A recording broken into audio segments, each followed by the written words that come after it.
Hey friends, it's Michael Goldsman back with you here, and I just wanted to offer you a few reflections and a little mini clearing on this topic that I've been working on in preparation for one of my upcoming group clearings. The group clearing is going to focus on the issue of burnout and energy depletion as a result of overgiving. Now, I find that many people who are attracted to spiritual work like this are highly sensitive people, they're highly intuitive people, they're often oriented towards giving and wanting to help others. But there can be this pattern underneath that sometimes is dysfunctional, where we are giving beyond what we have, or we're giving to a place of depletion and energy exhaustion. And I just want to talk a little bit about some of the metaphysics of that for a second, because I think it's worth noting. This quote from the Bible comes up sometimes, which says it's more blessed to give than to receive. And I think we can resonate with that. There's some truth there. We're talking about wanting to give. We're talking to want to offer, whether it's giving our gifts, whether it's giving towards charity, giving to help them meet the needs of others. There's something spiritual, there's something holy about that because it connects us to each other. We are looking out for each other. There's something sacred that's part of the biblical teaching about this. However, it's not necessarily as clear cut for some of us as that particular verse may say.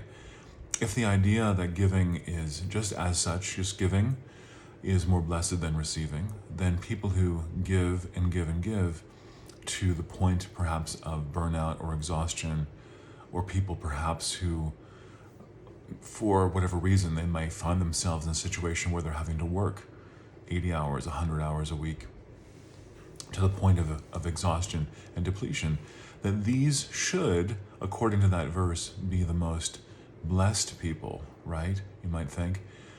But it's not necessarily the case. We can give and give and give and overgive and deplete ourselves and not feel as if our life is being blessed or holy or supplied from the infinite abundance of spirit. Because why? Well, there's some reasons that spiritual teachers and various metaphysical authors, mystical authors have offered around this. Sometimes we are giving to a point of depletion because we're actually doing it from a place of lack to begin with. You know, if we're giving and offering from a place of, as some teachers talk about, as overflow, or we have enough already in our being, and we're given with the right boundary, the right intention for ourselves, not trying to deny our own personal needs for rest and for receiving good from the universe, but also not from a place of hoarding.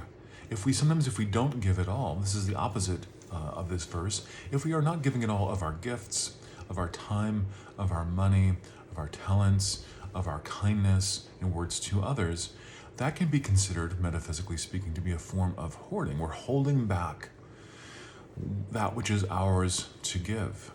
And that may also speak of, we're not being punished from the universe for doing that. There's never a punishment that comes from anything. But our own consciousness can create our own particular groove of how we're interacting with the spiritual energy. And if we're interacting with that energy unconsciously from a place of hoarding, holding back, there's not enough, I don't have enough to give, I don't have enough to offer, then we may, that's where the verse talking about giving being a blessed activity can come into play. I have found that particular verse is very useful as a reminder to me, and often something I want to tell my clients when they feel like something is not flowing well in life. And this is where some metaphysicians like Charles Fillmore or Joel Goldsmith have talked about this particular principle.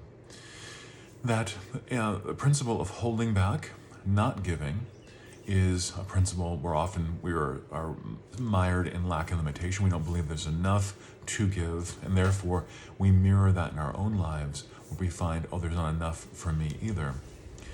And so the practice of giving is actually a practice of practicing the principle of flow, where we begin to open the flow. We begin to practice, not just believe in, but practice the idea of trust, practice the idea that, wait a minute, there is enough for me. I might not be sensing that or seeing that showing up right now, but if I can begin to get into the flow of this spiritual practice, we don't have to give beyond what we're able to give, because there's no punishment reward system in spirit. We have to get out of that old religious thinking and realize that we are, in some sense, our own punishment and reward, but it's due to our own consciousness, it's due to our own practice. We can block off the flow of spirit, and that might feel like a punishment to us, or we can engage with the flow and the principles of spirit, and that will feel like a reward, but it's not really that at all. It's just us engaging in the practice of spirit. So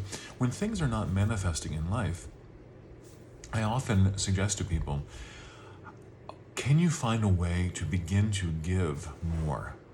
Give more of your gifts authentically and with a clean spirit, with a loving spirit to others.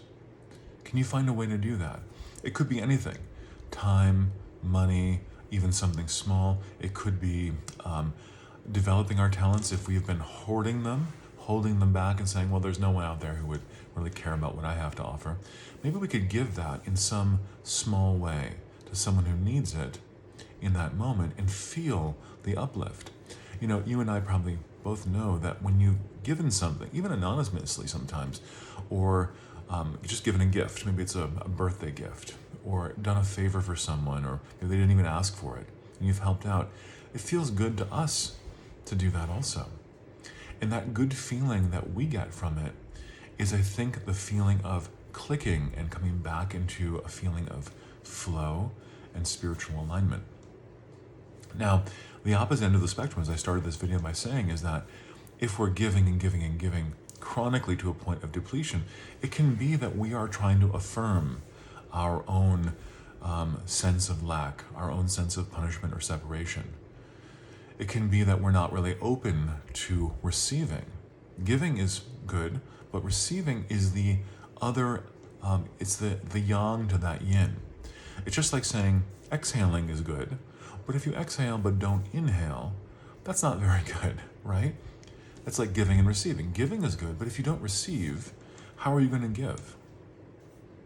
And so we can be blocked or stuck on both ends of this spectrum. Giving and receiving is a cycle of ongoing movement, just like the breath. And we need to be open to both aspects of that. Sometimes the out breath is a little bit blocked, and so I encourage people, give. See if you can give, but you need to do it with the right attitude and from the right place. Now, you're not making a deal with God. You're not trying to say some being on the cloud somewhere is going to look down on that and then reward me. It's not the way the universe works. You are, your energetic act of alignment is in a sense putting yourself back into the flow, the spiritual flow of spiritual principle, and therefore that is producing its own reward. So putting something forth, something seems to be stagnant in your life, something blocked in your life, put something forth of unconditional service into the life of another. And check in your own spirit and your heart for doing that. And check to see, this is not meant to be a depletion or something that causes you anxiety or fear for doing it. It can be something very small. It's the act of doing it. It's not really the amount. So you get in that flow, and then you tune in for a moment and say, wow, I feel like in that moment, that was an act of me trusting the universe, getting back into that flow, saying there is enough for me by me offering this to another. That, I think, is a more healthy way of getting back into the flow. Now, you could say that people who deplete themselves, or they have to work 100 hours a week in a job or in some other situation, that those must be the most abundant people out there, right? But we know that that's not necessarily the case. Sometimes when we're massively depleting ourselves, we are actually enmeshing ourselves, entrenching ourselves more in a place of lack and limitation, because we are not taking that, opening the door to receive. We're not working from a place of overflow. We're working from a place of lack. We're working from a place of unconsciously trying to make a deal with the universe. We're working with a place, as some of the metaphysicians have talked about, of becoming a martyr.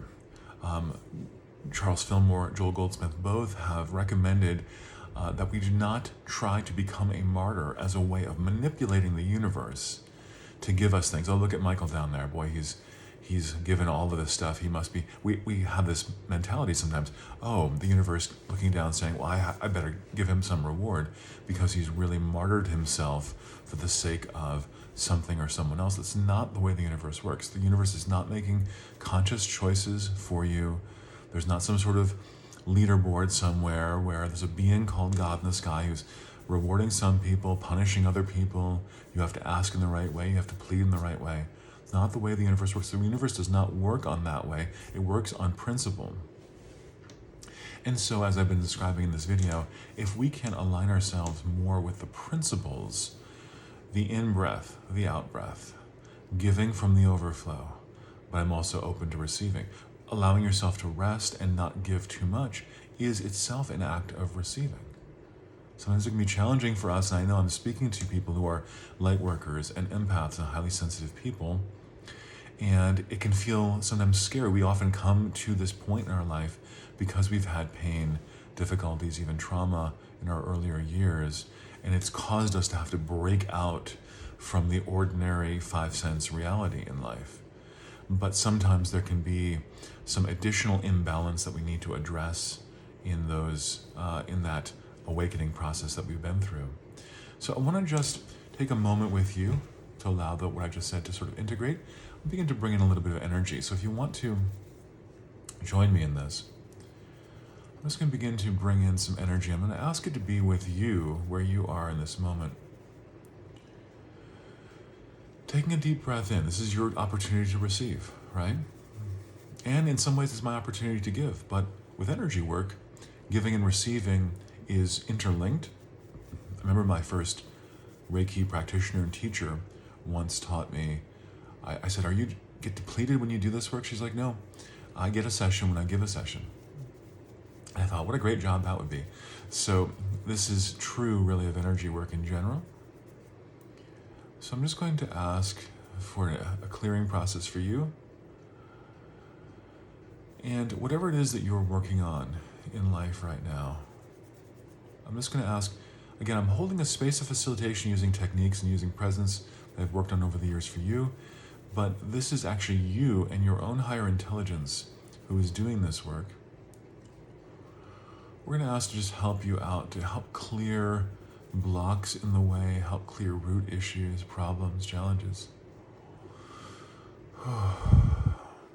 This is why we go into spiritual work, because the root of all of our challenges is found in consciousness. That's the realm of the subtle, that's the realm of spirit.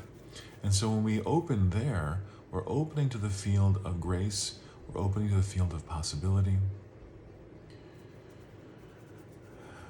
Just breathe and notice this energy working with you, helping you, clearing you. I don't have to know who you are. I don't have to know what we're working on. Your own higher intelligence is helping that process to occur.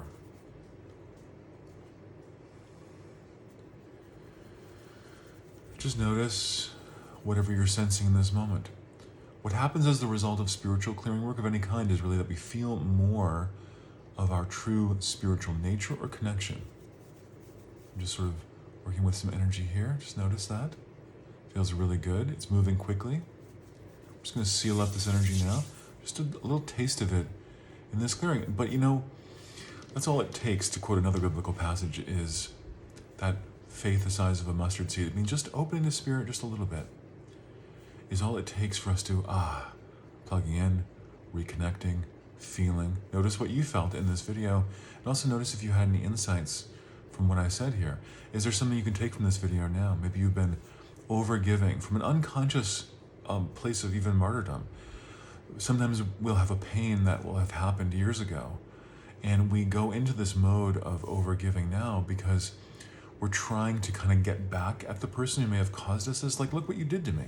I don't have enough in my life right now because of what you did to me. And so we need to recognize, how can we let go? How can we forgive? How can we resolve the past so that we're coming back into that space of greater balance? Out breath, in breath, giving, yes, unblock the flow, but also we need to receive. I hope this video has been helpful for you, friends. Stay tuned for more. You can contact me find more about my clearing work, individual work, group clearings, past clearings.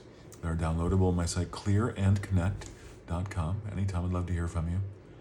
Till next time, friends, peace and blessings to you. Bye-bye.